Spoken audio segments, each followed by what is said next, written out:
기도하겠습니다. 거룩하시고 자비로우신 아버지 하나님 감사합니다. 오늘도 주님께서 우리를 사랑하셔서 생명의 말씀 앞으로 인도하시고 생명의 말씀으로 우리를 양육하시고자 하는 하나님의 그 크신 사랑 앞에 우리가 있습니다. 아버지 하나님, 이 시간도 성령님께서 우리에게 기름을 부어주시고 성령의 기름 부으심으로 인하여 은혜가 넘치게 하여 주시기를 원합니다. 오늘도 우리에게 내리시는 생명의 말씀을 우리 영혼에 받아들이고 그 말씀으로 인하여 우리가 살게 하시고 그 말씀으로 인하여 우리가 세상을 능히 이기고 살 수 있도록 은혜 위에 은혜를 더하여 주시옵소서. 아버지 하나님께 무한한 감사와 찬양과 영광을 올려드리옵고 예수님의 이름으로 감사하며 기도드리옵나이다. 아멘. 오늘은 의를 위하여 핍박을 받는 자에 대해서 말씀을 나누겠습니다. 먼저 말씀을 봅니다. 마태복음 5장 11절로 12절입니다. 나를 인하여 너희를 욕하고 핍박하고 거짓으로 너희를 거스려 모든 악한 말을 할 때에는 너희에게 복이 있나니 기뻐하고 즐거워하라. 하늘에서 너희의 상이 큼이라. 너희 전에 있던 선지자들을 이같이 핍박하였느니라. 아멘. 우리가 산상수훈의 팔복을 다시 한번 살펴보고 그 8가지를 다시 한번 자세히 리뷰해 봐야 되겠습니다. 그러면 먼저 나의 영적 성장을 위하여 주시는 복을 우리가 어떻게 되는 것인지 살펴봅니다. 계속 반복하여 우리가 이것을 묵상해야 되겠죠. 첫째, 심령이 가난한 자입니다. 심령이 가난한 자는 복이 있나니 그리고 천국이 저희 것이요 라고 현재형으로 말씀하셨죠. 이 말씀은 내 속에 하나님의 성품이 하나도 없다고 고백하면서 하나님의 성품을 닮아가기 위해서 계속 우리가 부단히 노력해야 된다는 것입니다. 두 번째는 애통하는 자는 복이 있나니 하고 저희가 위로를 받을 것이며 미래형입니다. 이것은 내 마음이 가난해지지 않는 것에 대해 애통해 한다는 것입니다. 그렇게 함으로 인해서 우리가 위로를 받는다는 것이죠. 세 번째, 온유한 자는 복이 있나니 그리고 저희가 땅을 기업으로 받을 것이요. 역시 미래형입니다. 또 네 번째는 의에 줄이고 목마른 자는 복이 있나니 저희가 배부를 것이며 라고 하셨는데 역시 미래형입니다.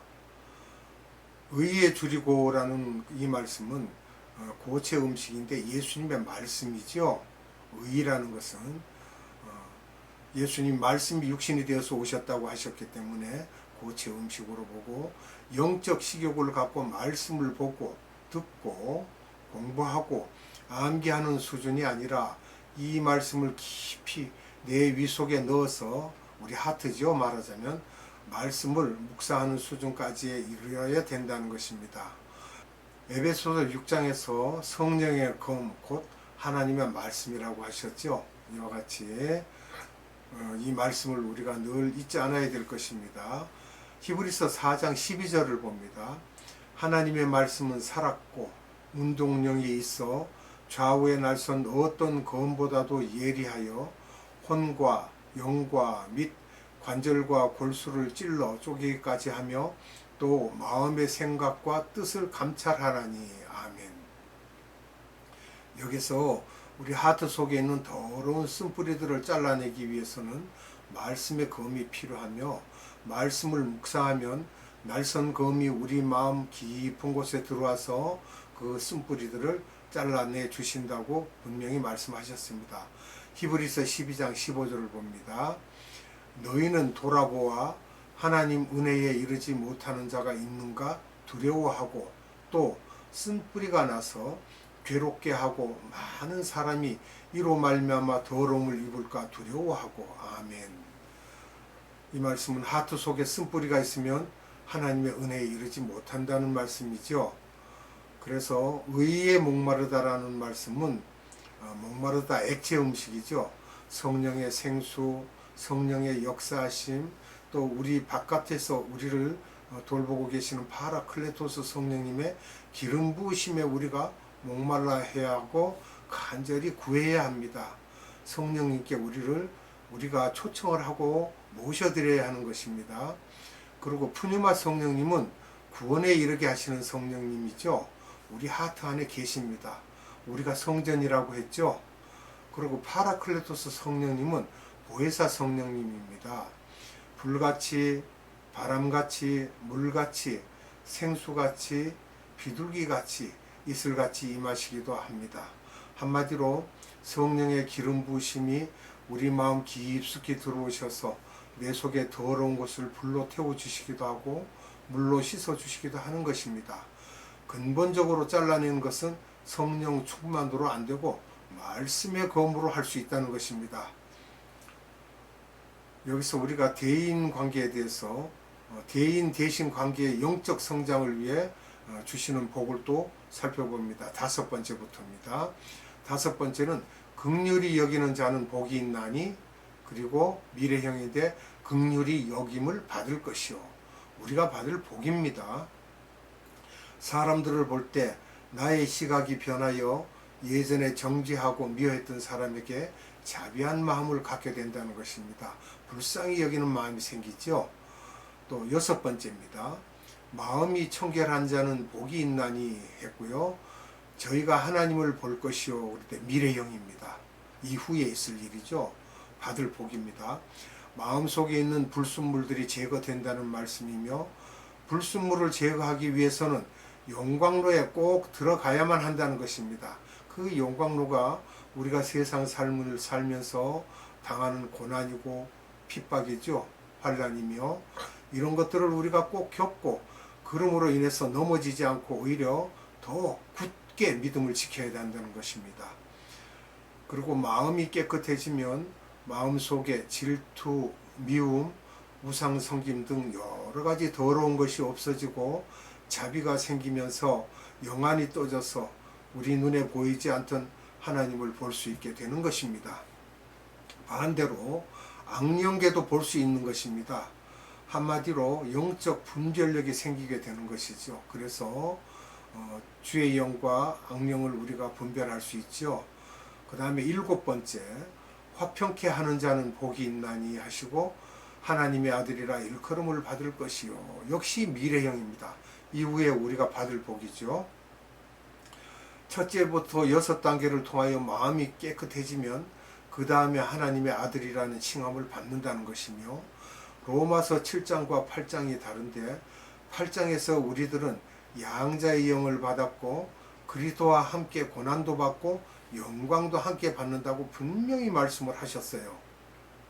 로마서 8장 15절 봅니다. 너희는 다시 무수하는 종의 영을 받지 아니하였고 양자의 영을 받았으므로 아바 아버지라 부르짖느니라. 아멘. 여기서 양자 즉 아들이 됩니다. 상속자를 가리키죠.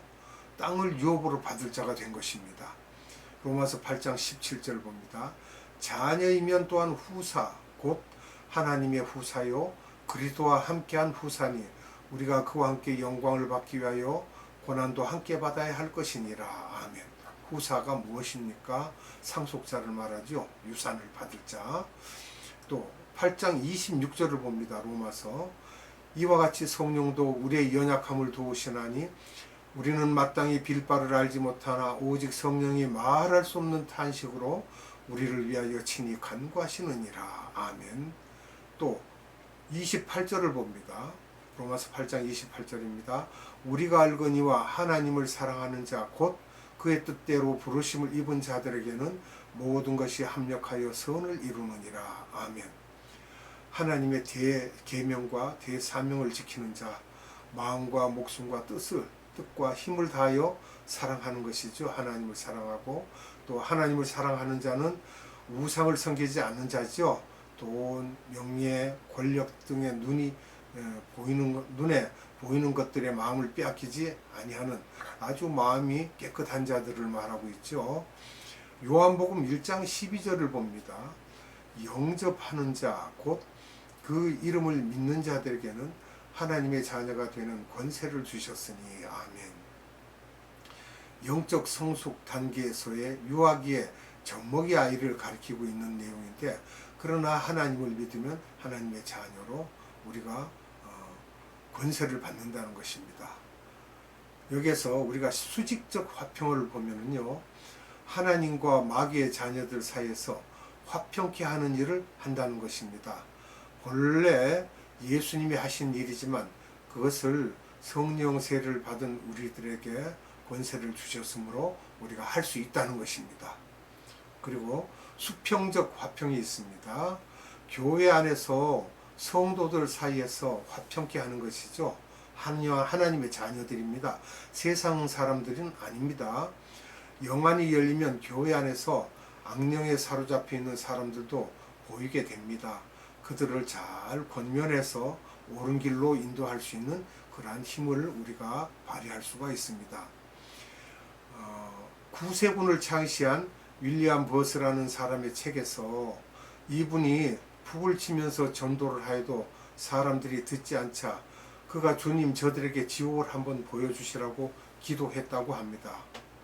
그런데 우리들이 전도를 하는 과정에서 이 하트가 순순하지 않고 영의 눈이 떠지지 않는 사람이 전도하는 경우가 많은데, 그런 경우 어떤 부작용이 있겠는가 우리가 살펴봐야 됩니다.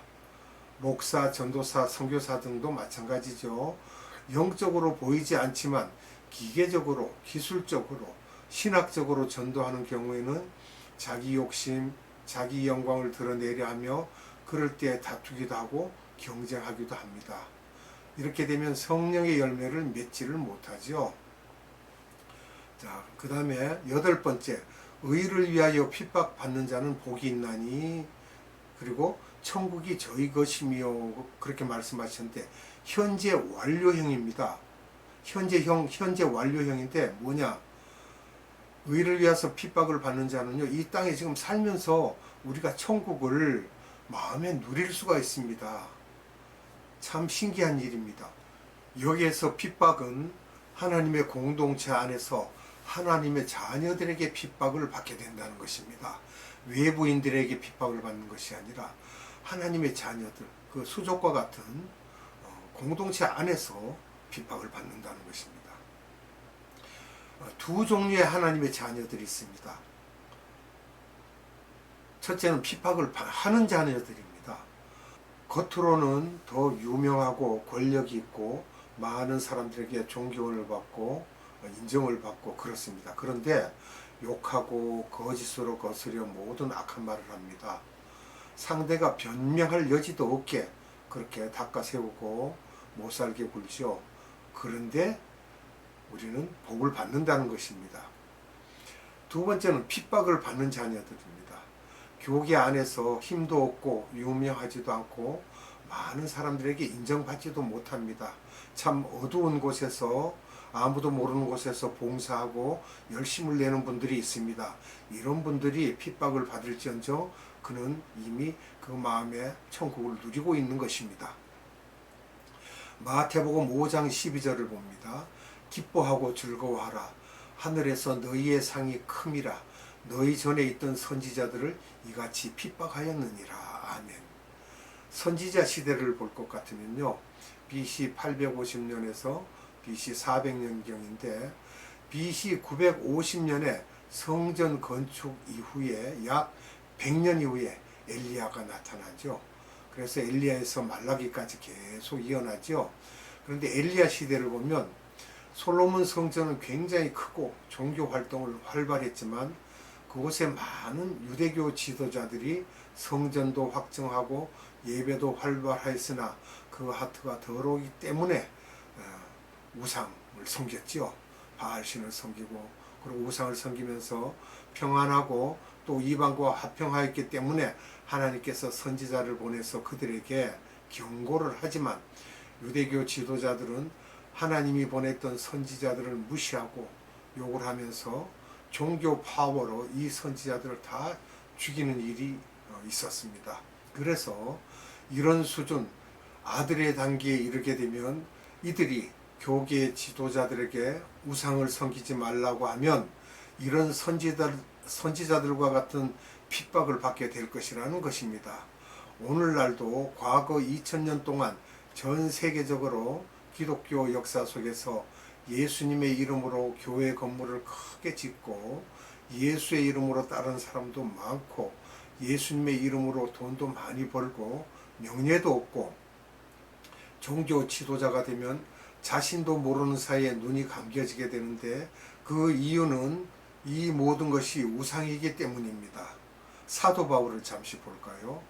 선교 여행을 하면서 많은 종교 지도자에게 핍박을 많이 받으면서 주님께 왜 나는 이렇게 핍박이 많이 따르냐고 물었을 때 예수님께서는 로마서 11장에서 말씀하시기를 바울아 엘리야 때도 많은 종교 지도자들이 바알 신을 섬겨서 엘리야를 보내어 우상을 섬기지 말라고 하였을 때 엘리야가 도망 다니던 것을 말씀하시면서 하지만 내가 우상을 섬기지 않고 바알에게 절하지 않는 7,000명을 남겨놓았다고 하시면서 그 사람들이 너는 누구인지 모르겠지만 바울아 두려워하지 말라고 오히려 위로를 받지요. 로마서 11장 2절에서 5절 말씀을 보겠습니다. 하나님이 그 미리 아신 자기 백성을 버리지 아니하셨나니 너희가 성경이 엘리야를 가리켜 말한 것을 알지 못하느냐? 저가 이스라엘을 하나님께 송사하되 주여 저희가 주의 선지자들을 죽였으며 주의 제단을 헐어버렸고 나만 남았는데 내 목숨도 찾나이다 하니 저에게 하신 대답이 무엇이뇨? 내가 나를 위하여 바알에게 무릎을 꿇지 아니한 사람 7천을 남겨뒀다 하셨으니 그런즉 이와 같이 이제도 은혜로 택하심을 따라 남은 자가 있느니라. 아멘. 현재도 남은 자가 있다는 것입니다. 열왕기상 19장 18절을 봅니다. 그러나 내가 이스라엘 가운데 7천인을 남기리니 다 무릎을 바알에게 꿇지 아니하고 다 그 입을 바알에게 맞추지 아니한 자니라. 아멘. 남은 자 람넌트라고 하죠. 이렇게 숨겨놓은 우상을 섬기지 않은 7,000명의 사람들이 있다고 하셨습니다. 바울아 너는 하나님의 은혜로 남은 자, 즉 람넌트라는 이 남은 자, 우상을 섬기지 않는 자죠. 남은 자라고 하시면서 이들은 소수의 하나님이 선별해 놓으신 하나님의 자녀들 중에 하나라고 하셨습니다. 하나님께서 이 소수의 사람들에게 핍박을 허락하신 이유를 우리가 또 살펴봅니다. 심령이 더 가난해지라는 것입니다. 우리는 피조물이기 때문에 외부의 자극이 없으면 안 되므로 이럴 때마다 앞에 7단계를 다시 한번 묵상하면서 더 가난해지고 깨끗해져서 영안을 뜨고 주변의 시각장애인들을 보면서 그들 중에 우상을 섬기는 자와 우상을 섬기지 않으면서 하나님을 온 마음과 목숨과 뜻과 힘을 다하여 살아하는지를 분별하게 되면서 나의 시야가 넓어지게 되고 하나님의 크신 뜻이 깊게 넓게 높게 길게 보이게 되는 것입니다. 이런 사람을 나중에 주님께서는 칭찬받게 하시고 영광과 존귀를 받게 해주신다는 것이며 이런 사람이 되었을 때의 진정한 복 있는 자라는 것입니다. 보이는 것에 관심이 있도록 많이 가르치는데 그것은 보이는 것을 좋아하고 많이 따라오기 때문입니다. 그러나 진정 보여야 할 영계를 보지 못하고 이 땅에 보이는 것만을 좋아하고 관심을 갖기 때문에 이들에게 잘 보이기 위해서 예수님의 이름으로 교회 건물도 멋지게 짓고 고급화하며 모든 프로그램을 통하여 세상 사람들의 방법으로 교회에 적용시켜 하고 있는데 이런 것들이 잘 되는 이유는 이 세상에 보이는 것을 좋아하는 사람들에게는 인기가 좋을 수밖에 없습니다. 이것은 영계를 보지 못하는 시각장애인들이 엄청나게 많은 시각장애인들을 양성하는 것과 같습니다. 양쪽을 다 보면 얼마나 좋겠습니까? 보이는 것에서 파워를 나타내는 것을 인위적인 방법으로 그런 파워들을 따라가기 위해 신학교에서 그렇게 가르칩니다. 시각장애인이 되지 않는 자들에게 주시는 하나님의 약속은 세세토록 왕노릇하리라 하는 것을 우리가 알고 하나님의 말씀을 바로 알아야 될 것입니다. 마태복음 5장 5절을 봅니다. 온유한 자는 복이 있나니 저희가 땅을 기업으로 받을 것이요. 아멘. 계시록 22장 5절입니다. 밤이 다시 없겠고 등불과 햇빛이 쓸데없으니 이는 주 하나님이 저희에게 비추심이라 저희가 세세토록 왕노릇하리로다. 아멘. 계시록 21장 24절입니다. 만국이 그 빛 가운데로 다니고 땅의 왕들이 자기 영광을 가지고 그리로 들어오리라. 아멘. 새 예루살렘 성에 들어가는 자가 복 있는 자라고 말씀하고 있는 것입니다. 기도하겠습니다. 거룩하신 아버지 하나님, 오늘도 생명의 말씀을 우리에게 주사 복 있는 자가 어떠한 자인지를 자세하게 알려주심을 감사드립니다. 하나님, 8가지의 복을 우리가 받을 수 있도록 일일이 하나님의 말씀으로 기록하여서 우리에게 주심을 감사드립니다. 이 말씀을 우리가 세상에서 지켜서 참으로 복 있는 자의 모본이 될 수 있도록 은혜 베풀어 주시옵소서. 오늘도 우리에게 사랑과 생명의 말씀을 주신 하나님 아버지께 무한한 감사와 찬양과 영광을 올려드리며 예수님의 이름으로 감사하며 기도드리옵나이다. 아멘. 주님 가르쳐준 기도로 예배를 마칩니다. 하늘에 계신 우리 아버지, 아버지의 이름을 거룩하게 하시며 아버지의 나라가 오게 하시며 아버지의 뜻이 하늘에서와 같이 땅에서도 이루어지게 하소서. 오늘 우리에게 일용할 양식을 주시고 우리가 우리에게 잘못한 사람을 용서하여 준 것 같이 우리 죄를 용서하여 주시고 우리를 시험에 빠지지 않게 하시고 악에서 구하소서. 나라와 권능과 영광이 영원히 아버지의 것입니다. 아멘.